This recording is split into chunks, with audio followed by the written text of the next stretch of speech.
नमस्कार दोस्तों।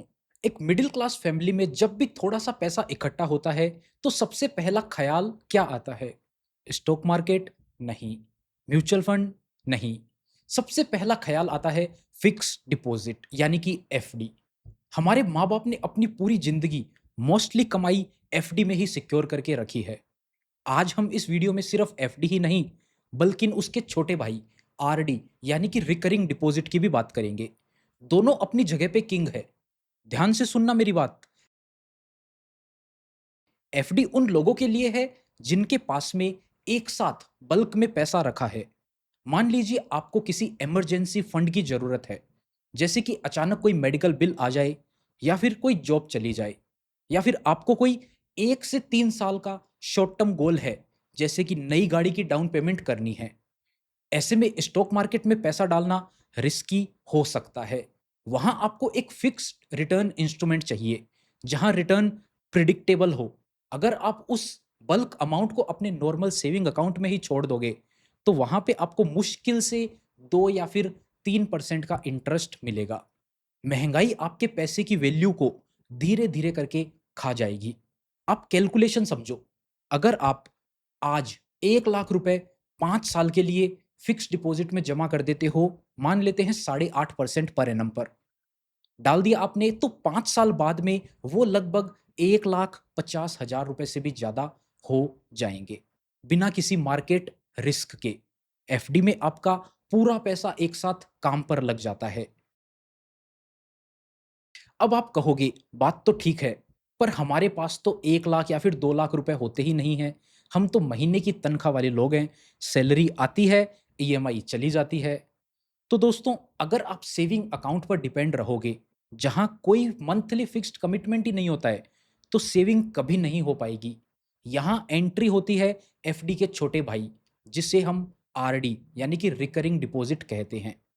आरडी उनके लिए है जो एक साथ बड़ा अमाउंट, एक साथ बड़ा पैसा नहीं लगा सकते, पर हर महीने थोड़ा थोड़ा पैसा बचा सकते हैं। आरडी एक गोल बेस्ड सेविंग टूल है। मान लीजिए आपको कोई 2 साल के बाद में ट्रेवल पर जाना है, या फिर शादी का खर्चा निकालना है। आरडी आपके अंदर एक आदत डालती है। मान लीजिए आपने डिसाइड किया कि मैं हर महीने 5,000 रुपए बचाऊंगा। हर महीने 5,000 रुपए देकर 5 साल में आपने अपनी जेब से टोटल जमा किए 3 लाख रुपए।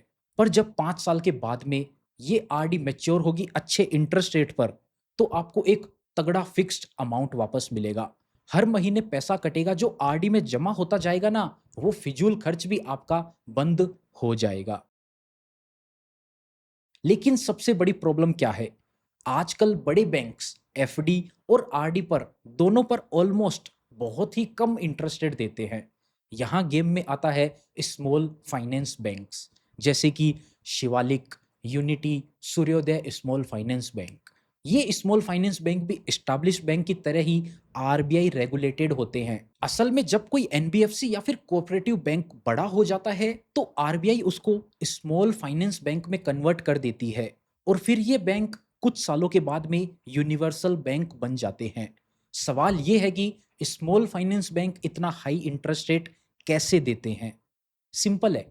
ये जो बैंक होते हैं ये रिलेटिवली छोटे स्केल पर काम करते हैं। इनका स्टाफ और बाकी खर्चे इनके कम होते हैं, तो ये हाई इंटरेस्ट रेट दे पाते हैं। पर अब आप सोचोगे कि इन बैंक्स की इंटरेस्ट रेट कंपेयर कैसे करें, कहाँ करें, और सेफली आरडी और एफडी बुक कहाँ करें? यहाँ आपका काम आसान करता है स्टेबल मनी। स्टेबल मनी एक ऐसा एप्लीकेशन है जहाँ आप 200 से ज्यादा बैंक के एफडी और डिपॉजिट रेट एक ही जगह पर कंपेयर कर सकते हो, और उनके पार्टनर 13 बैंक्स और 3 एनबीएफसीज में डायरेक्टली एफडी या फिर आरडी बुक कर सकते हैं। इनके प्लेटफॉर्म पर current highest FD interest rate जो है वो है 8.5% तक का चल रहा है। अगर आप स्टेबल मनी के बारे में पहली बार सुन रहे हैं, तो मैं आपको बता देता हूं कि ये एक टोटली ट्रस्टेड और आरबीआई रेगुलेटेड प्लेटफॉर्म है, जिसके ऑलरेडी 50 लाख से ज्यादा यूजर्स हैं, including me. And stable money already 7,000 crore की एसेट्स हैंडल कर रहा है अपने इन्वेस्टर के लिए। इस कंपनी के को फाउंडर एंड सीईओ हैं सौरभ जैन, जो कि पहले नावी म्यूचुअल फंड के सीईओ रह चुके हैं। मैं खुद स्टेबल मनी में मल्टीपल एफडीज कर चुका हूं 2023 से लेकर अभी तक। अब समझते हैं कि स्टेबल मनी एफडी और आरडी के प्रोसेस को आसान कैसे बनाता है और आपका पैसा आखिरकार जाता कहाँ है। स्टेबल मनी पे एफडी या फिर आरडी करने पे आपको बैंक्स में कोई नया सेविंग अकाउंट खोलने की जरूरत नहीं होती है और आप मिनिमम 1,000 रुपए से अपनी एफडी या फिर आरडी शुरू कर सकते हैं। जब आप यहाँ इन्वेस्ट करते हैं तो कंफर्मेशन डायरेक्टली बैंक से एसएमएस और ईमेल के जरिए आती है। आपका पैसा सीधा बैंक के पास में जाता है, स्टेबल मनी के पास में नहीं जाता। स्टेबल मनी सिर्फ एक प्लेटफॉर्म है आपको बैंक से कनेक्ट करने के लिए। अब आप सोचोगे कि अगर पैसा डायरेक्टली बैंक के पास ही जा रहा है तो स्टेबल मनी का रोल क्या है। देखिए, स्टेबल मनी आपको सुविधा देता है मल्टीपल बैंक्स में एफडी और आरडी शुरू करने की, मेंटेन करने की और एक ही जगह पे मैनेज करने की। एक ही डैशबोर्ड पे आपको सारी जानकारी मिल जाती है। एफडी कब मैच्योर होने वाली है, इंटरेस्ट कब और कितना कैसे मिलने वाला है। अगर प्री मैच्योर विड्रॉवल करना है तो वो भी डायरेक्टली किया जा सकता है, यानी कि ना कोई बैंक जाने का झंझट, ना ही कोई मैनुअल या फिर फिजिकल प्रोसेस। अब एक सबसे बड़ा सवाल जो आना चाहिए, सर इन छोटे बैंक में इंटरेस्ट रेट तो अच्छे हैं, पर क्या ये पैसा सेफ रहता है? तो इसका जवाब ध्यान से सुनिए। इंडिया में हर बैंक एफडी और आरडी, वो चाहे छोटा बैंक हो या स्मॉल फाइनेंस बैंक हो, डीआईसीजीसी के द्वारा 5 लाख रुपए पर बैंक पर पैन कार्ड इंश्योर्ड होता है। DICGC reserve bank of India यानी कि आरबीआई की एक होली ओन्ड सब्सिडरी है। यहां मैं एक चीज बिल्कुल क्लियर कर देता हूं, ये 5 लाख रुपए का इंश्योरेंस डीआईसीजीसी देता है, स्टेबल मनी नहीं। चाहे आप डायरेक्ट बैंक में जाओ या फिर स्टेबल मनी के थ्रू एफडी कराओ, डीआईसीजीसी का रूल दोनों पर लागू होता है। इसलिए स्टेबल मनी पर अलग अलग बैंक्स में पैसा लगाकर आप अपने 5 लाख वाले ब्रैकेट का फायदा उठा सकते हो और एक ही जगह ट्रैक कर सकते हो। फॉर एग्जाम्पल, आपके पास में 20 लाख रुपए है, आपको एफडी में डालने हैं, तो आप चार डिफरेंट बैंक में 5-5 लाख रुपए की एफडी करके मैक्सिमम इंश्योरेंस कवरेज का फायदा ले सकते हो। बहुत से स्मार्ट इन्वेस्टर लोग इस स्ट्रेटेजी को यूज करते हैं और इसे ही एफडी लेडरिंग कहा जाता है। आप इंश्योरेंस के साथ साथ अपने नीड्स के अकॉर्डिंग डिफरेंट टेन्योर की एफडी और आरडी मेंटेन कर सकते हैं। जैसे अगर आपके पास में 6 लाख रुपए हैं तो उससे 2-2 लाख रुपए की 3 एफडी बुक करो, 1 साल की, 2 साल की और 3 साल की। इससे क्या होगा, आपके पास में लिक्विडिटी बनी रहेगी, क्योंकि हर साल में एक एफडी मैच्योर होती जाएगी, आपके पास में पैसा आता रहेगा, लिक्विडिटी बनी रहेगी। स्टेबल मनी के थ्रू आरडी करने का एक सबसे बड़ा और अनोखा फायदा मैं आपको बताता हूं। ध्यान से सुनना मेरी बात। इसका एक फीचर है टॉप अप आरडी। मान लीजिए आज आपने 8% के रेट पर एक आरडी शुरू करी।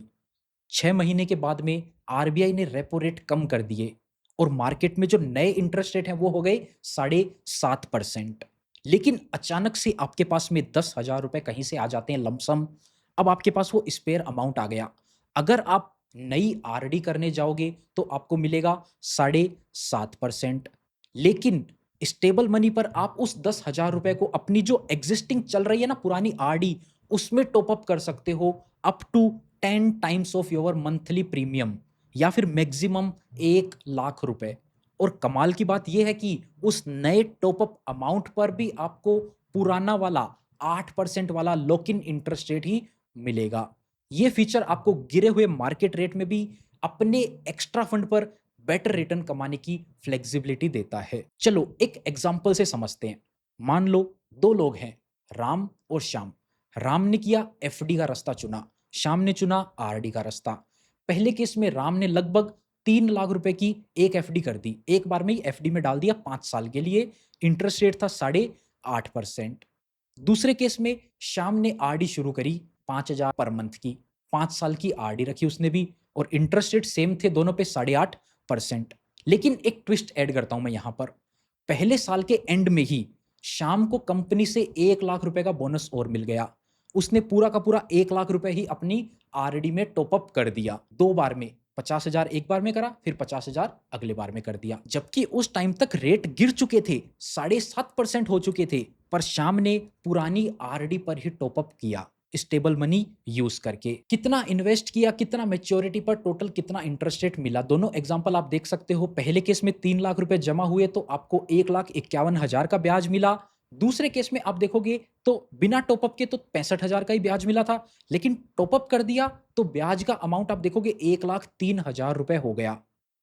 यही यहाँ पर आपको समझने वाली बात है। टॉपअप वाली आरडी का आप फाइनल रिटर्न देखोगे एफडी से ज़्यादा दिख रहा है, लेकिन उसमें एक्चुअल में जो डाला हुआ पैसा है वो भी 4 लाख है। एफडी वाले में 3 लाख ही था। चलो समझते हैं ये रिटर्न आया कैसे? एफडी में पूरा 3 लाख पहले दिन से ही काम पर लग जाता है। 5 साल तक वो बिना रुके काम पर लगा रहता है। आरडी में पैसा धीरे-धीरे जाता है। तो जो अकाउंट आपने खोला, आज अगर आप अकाउंट खोलोगे तो फर्स्ट इंस्टॉलमेंट आज जाएगी। वो वो जो पैसा है वो तो पूरे 5 साल इंटरेस्ट कमाएगा, लेकिन जो लास्ट मंथ की इंस्टॉलमेंट आपने जमा करी, वो सिर्फ 1 महीने ही जमा रहेगी, तो वो 1 महीने ही काम करेगी, तो उसका रेट भी कम होएगा। इसीलिए सेम रेट पर भी आरडी का जो रो रिटर्न आपको दिख रहा है, वो एफडी से कम दिख रहा है। और टॉपअप वाली आरडी इसी बात को थोड़ा अलग एंगल से प्रेज़ेंट करती है। जैसे कि आप देख सकते हो जो 1 लाख रुपए आपने साल के एंड में टॉपअप किया, वो नॉर्मली अगर आरडी में खोलते, आप नई आरडी खोलते तो आपको 7.5% यानी कि गिरे हुए रेट पे मिलती।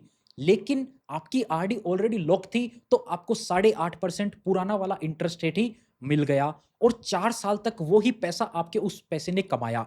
1 लाख ने 8.5% ही कमाया। अगर आप नया अकाउंट खोलते तो आपको 7.5% ही कमाने का मौका मिल पाता। इसीलिए कौन जीता बोलना इस कंपैरिजन में तो गलत होगा। पॉइंट ये है कि टॉपअप फीचर जो है वो आपको अपने एक्स्ट्रा पैसों पे पुराना रेट लॉक करने देता है। तो दोस्तों वीडियो यहाँ खत्म नहीं होती है। अब आते हैं सबसे मेन मुद्दे पर, एफडी और आरडी में से बेस्ट क्या है और आपको क्या चुनना चाहिए। देखो दोस्तों, दोनों अपनी जगह पे बेस्ट हैं, दोनों अपनी जगह पे किंग हैं, दोनों ही इक्वली इंपॉर्टेंट भी है। किसी को कम मत समझना। अगर आपके पास में कैपिटल नहीं है, सेविंग का डिसिप्लिन बनाना है, तो आरडी आपके लिए सबसे बड़ा साथी है। लेकिन जब बात आती है सॉलिड फाइनेंशियल फाउंडेशन बनाने की, तो एफडी हमेशा आरडी से एक कदम आगे निकल जाती है। क्यों? क्योंकि एफडी में आपका पूरा का पूरा पैसा पहले ही दिन से पूरे पीरियड के लिए हाईएस्ट इंटरेस्ट रेट पर काम करना शुरू कर देता है। आरडी में आपका पैसा किश्तों में जाता है, तो आखिरी की जो किश्त होती है उनमें इंटरेस्ट भी आपको कम टाइम के लिए ही मिलता है। मेरा प्रैक्टिकल फॉर्मूला ध्यान से सुनिए। अगर आपके पास में बल्क अमाउंट, बल्क पैसा नहीं है, तो पहले डिसिप्लिन से आरडी शुरू करो। हर महीने 5,000, 10,000 जितने की आप आरडी करना चाहते हैं, आरडी शुरू कीजिए। जब 3 से 5 साल के बाद में आपके पास लगभग 3 या 5 लाख रुपए इकट्ठा हो जाएँगे ना, तो उस पूरे अमाउंट को उठा करके एफडी करा देना। आपका पैसा एफडी में एक बॉडीगार्ड की तरह बैठ जाएगा, जो हर साल बड़ा होता जाएगा और आपको मार्केट गिरने की या फिर रिसेशन की भी कोई चिंता नहीं करनी पड़ेगी। स्टेबल मनी का लिंक मैंने आपको वीडियो के डिस्क्रिप्शन में दे दिया है। क्लिक करके आज ही अपनी सेविंग जर्नी स्टार्ट करें और अपने मनी मैनेजमेंट को स्ट्रॉन्ग बनाएं। पैसा आपका दोस्त है और मेहनत भी आपकी है। इसे अपने सेविंग अकाउंट में ऐसे ही आलसी मत बनने दीजिए। इसे अपने काम पे लगाइए और ऐप का लिंक मैंने डिस्क्रिप्शन में और पिन कमेंट में दे रहा हूँ। वहाँ क्लिक करके आप अपने बेस्ट एफडी के इंटरेस्ट रेट ज़रूर चेक करना। उम्मीद करता हूँ एफडी और आरडी का पूरा कंसेप्ट आपको क्लियर हो गया होगा। अगर वीडियो अच्छी लगी हो तो वीडियो को लाइक करना, अपने दोस्तों के साथ में ज़रूर शेयर करना। मिलते हैं आपसे फिर किसी नए और इंटरेस्टिंग वीडियो में। तब तक के लिए धन्यवाद।